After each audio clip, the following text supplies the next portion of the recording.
You've watched it happen. Someone walks into a room with less experience than you, fewer results than you, and somehow everyone listens to them. Meanwhile, you're standing there with the better argument, the harder truth, the receipts, and nobody's buying it. So you start wondering, maybe I need to play the game differently. Maybe I need to exaggerate a little, flatter a little, become someone slightly less honest, just to get people to actually listen. Here's the uncomfortable question this video is going to answer. Is that trade real? Do you actually have to lose a piece of yourself to gain influence over other people? 24 centuries ago, a philosopher sat down and argued the opposite, and his reasoning is still the most complete answer we have. That philosopher is Aristotle. Around 350 BC in Athens, he wrote a work called Rhetoric, and it's easy to misunderstand what that word meant back then. Today, rhetoric sounds like spin, like empty talk. But Aristotle wasn't writing a manual for manipulation. He was doing something almost clinical.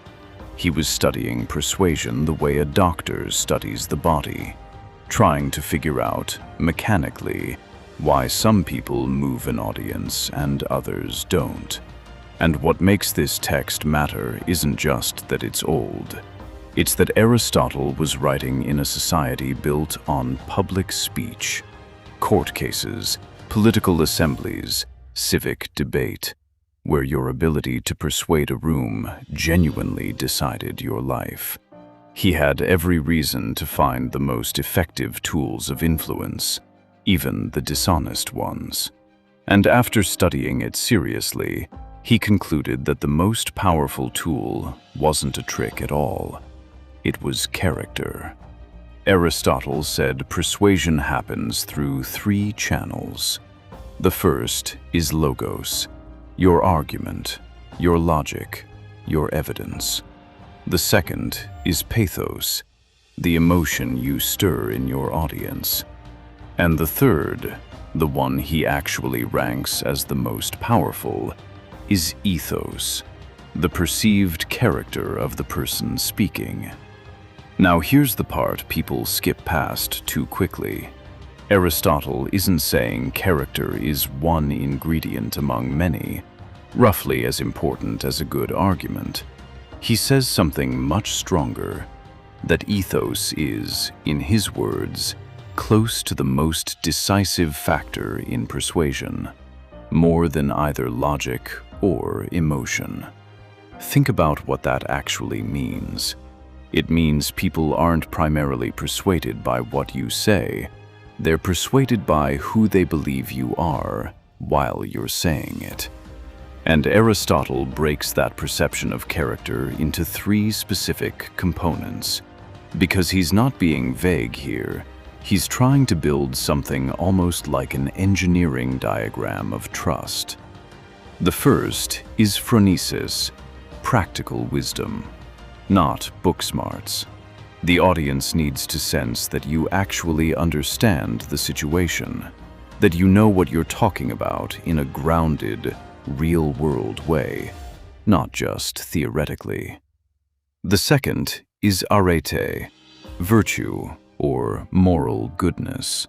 The audience needs to sense that you're not trying to exploit them, that your motives are, at minimum, not corrupt. The third is eunoia, goodwill. This one's often missed. It's not enough to be competent and moral in the abstract. The audience needs to feel that you have their interests in mind, specifically, not just your own. And here's the move that makes Aristotle's argument so relevant to your question. He says all 3 of these have to be perceived through the speech itself, in the moment, not just imported from your reputation beforehand. which means ethos isn't a costume you put on. It's not seem competent, seem moral, seem caring. Aristotle is very specific that persuasive ethos is downstream of actually possessing those qualities and speaking in a way that reveals them. Because an audience, over time, is remarkably good at sensing the gap between a performance and the real thing.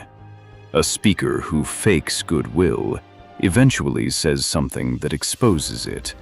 A speaker who fakes competence eventually gets asked a question they can't answer honestly. The mask doesn't survive contact with time. So Aristotle's actual claim, and this is the core of the whole argument, is that integrity isn't the price you pay for losing influence. Integrity is the infrastructure influence is built on.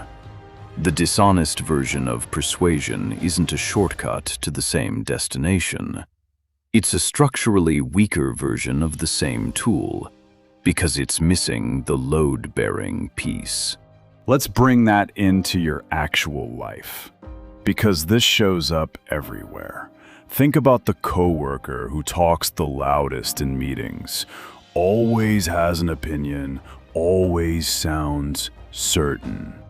For a few months, that can look like influence. People defer to them because they sound like they know.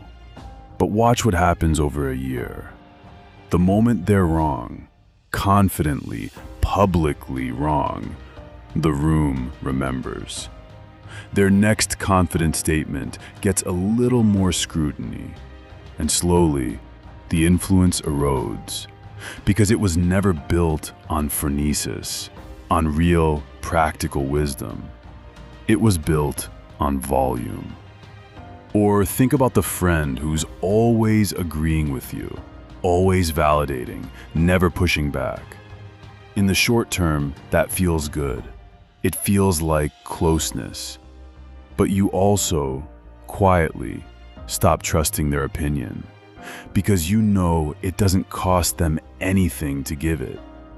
That's eunoia without arete, goodwill without honesty, and it collapses under its own weight the first time you actually need real feedback.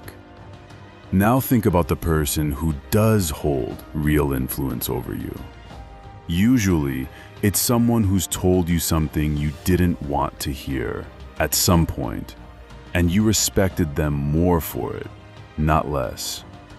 Someone who clearly knows what they're talking about, clearly isn't just angling for something from you, and clearly has your interests somewhere in the picture. That's not a coincidence. That's Aristotle's 3 components, showing up in someone you actually know. This is the part worth sitting with. Every time you're tempted to exaggerate your confidence, oversell your certainty, or tell someone what they want to hear instead of what's true, you're not taking a shortcut to influence. You're quietly damaging the exact thing influence is made of. Now, here's where people misuse this idea, and it's important to correct it, because otherwise it turns into an excuse. Just be a good person and people will naturally be persuaded by you is not what Aristotle is saying. And if you use it that way, you'll be frustrated and confused when it doesn't work. Aristotle is very clear that ethos is only one of 3 necessary channels. You can be the most honest, well-meaning person in the room and still fail to persuade anyone because you never developed logos. You can't actually build a clear argument.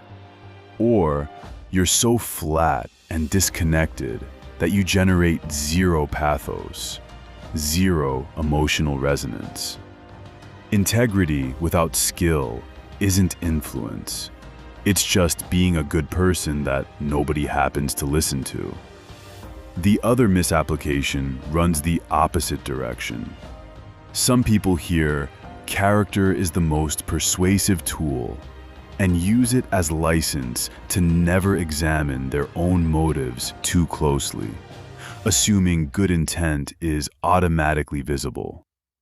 But remember, Aristotle said all three components have to be perceived, communicated, demonstrated in the speech itself. Good character that never shows its reasoning, never demonstrates real competence, never explicitly signals that it has the other person's interest at heart, that character stays invisible. Integrity isn't self-announcing. You still have to do the work of making it legible to other people, through how you explain yourself, through the specific words you choose. So the real formula isn't be honest and skip the rest.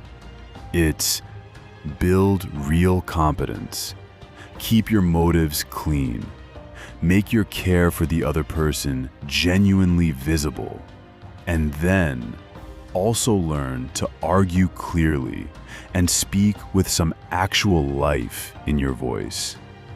Take away any one of those pieces, and the whole structure gets weaker.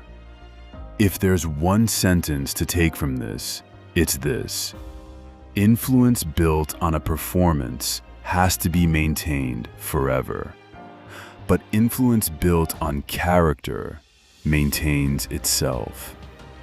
If this kind of breakdown, old philosophy, real arguments, applied to how you actually live, is useful to you, consider sticking around. There's more of this coming.